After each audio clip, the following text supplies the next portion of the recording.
लोग कहते हैं कि शादी एक ऐसा लड्डू है जो खाए वो पछताए, जो ना खाए वो भी पछताए।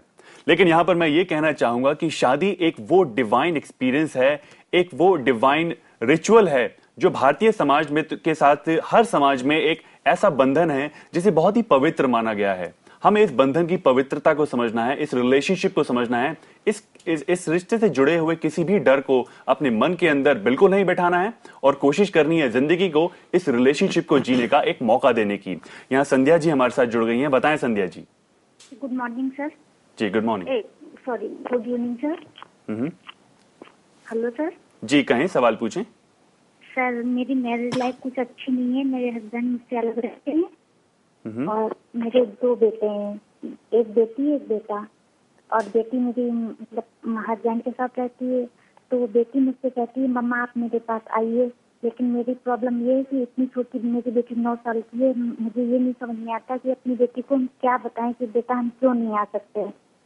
अब बताइए, इतनी छोटी सी बच्ची हमसे पूछती है मम्मा आप आती क्यों नहीं है, तो मेरे पास कोई जवाब नहीं है। बहुत परेशान हो जाते हैं, मुझसे बहुत प्यार करते हैं।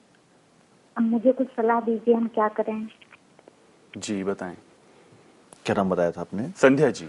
संध्या जी, ये एक सिंगल पेरेंट की बहुत बड़ी दिक्कत है और खासतौर पे जब वो दोनों पेरेंट्स अलग अलग रह रहे हों तो बच्चों के साथ आपको बहुत हद तक कम्युनिकेशन स्थापित करनी होगी, आपको उनसे बातचीत करनी होगी और साफ तौर पे आप उनसे बात करें और कोशिश करें कि बिना क्रिटिसाइज किए, बिना अपने दूसरे पार्टनर को क्रिटिसाइज किए आप उन शब्दों को बयान करें कि हम लोग क्यों अलग अलग रह रहे हैं और क्या रीजन थे। बिना क्रिटिसाइज किए, ये ध्यान रखिएगा, क्रिटिसाइज ना करें जी।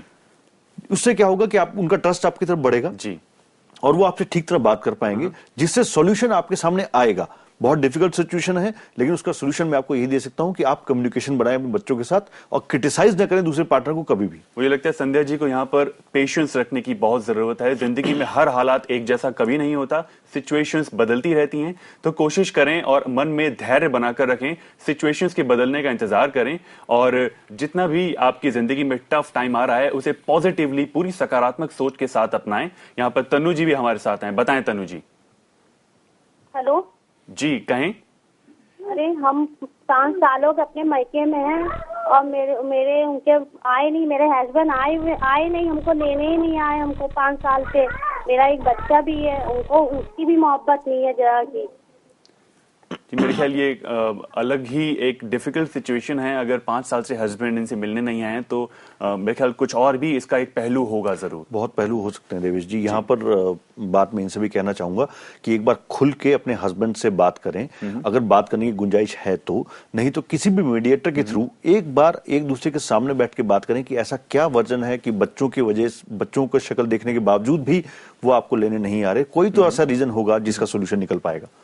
जी मेरे ख्याल तो यहाँ पर कोशिश करें उनसे बातचीत करने की और पूछें उनसे, जानें उनके मन में क्या है, वो 5 साल से आपसे क्यों नहीं मिले हैं और कोशिश करें कोई ऐसा कदम उठाने की किसी मीडियोकर से बातचीत के द्वारा, ताकि आप उनसे बातचीत बनाकर दोबारा उनके साथ एक नए सिरे से जिंदगी शुरू कर सकें।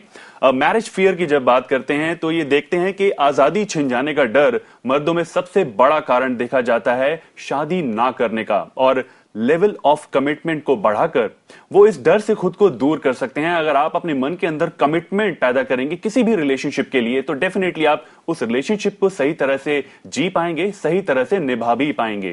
मर्दों के अंदर एक खास डर देखा जाता है कि जिस पार्टनर को वो चूज करेंगे क्या वो उनकी जिंदगी में आने वाले हालात के लिए एक सही पार्टनर है या नहीं, यानी fear of choosing the right partner. देखिए नॉर्मली क्या होता है देवेश कि क्या वो पार्टनर हमारी लिए लायबिलिटी है या एसेट है, ये हमारा दिमाग सोचता रहता है। तो जहां तक कमिटमेंट की सवाल है, जहां तक इंडिपेंडेंस का सवाल है, तो मैन बाय नेचर इंडिपेंडेंट होते हैं जी।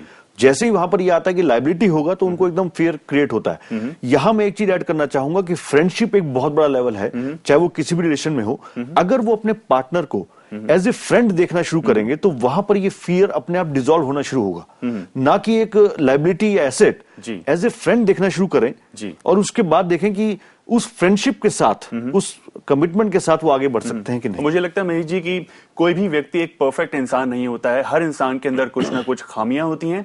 हमें इस बात को भी समझना जरूरी है कि आपके पार्टनर में भी हो सकता है कुछ खामियां हो, तो उन खामियों को अपनाना है। जिस तरह से आप अपने अंदर हर कमी को अपनाते हैं, आपको अपने पार्टनर की कमियों को भी अपनाना है, तभी आपके मन से उसे अपनाने का डर जा सकता है। यहां पर अंकित हमारे साथ हैं। अंकित बताएं। अंकित सवाल पूछें। हेलो जी अंकित। जी सर, मेरे सर 1 महीने से सर दिमाग में ना सर नेगेटिव थॉट्स आ रहे हैं। हेलो जी, किस तरह के नेगेटिव थॉट्स आ रहे हैं? जी सर, ये लगता रहता है जैसे कुछ हो गया, जैसे सब मतलब इस छोटी छोटी बातों में सर एकदम घबरा सा जाता हूँ। जी सर। हेलो। और आपकी उम्र क्या है अंकित? जी सर 18 सर। जी अंकित जी, आपके सवाल का जवाब लेंगे, लेकिन उससे पहले मैं आपसे ये कहूंगा कि अपने मन के अंदर किसी भी बात को ना रखें। जितना हो सकता है अपने दोस्तों से, अपने फैमिली मेंबर्स से शेयर करने की कोशिश करेंगे। एक ब्रेक लें यहाँ पर और जारी रखेंगे बात मैरिज फेयर के बारे में। बने रहें हमारे साथ।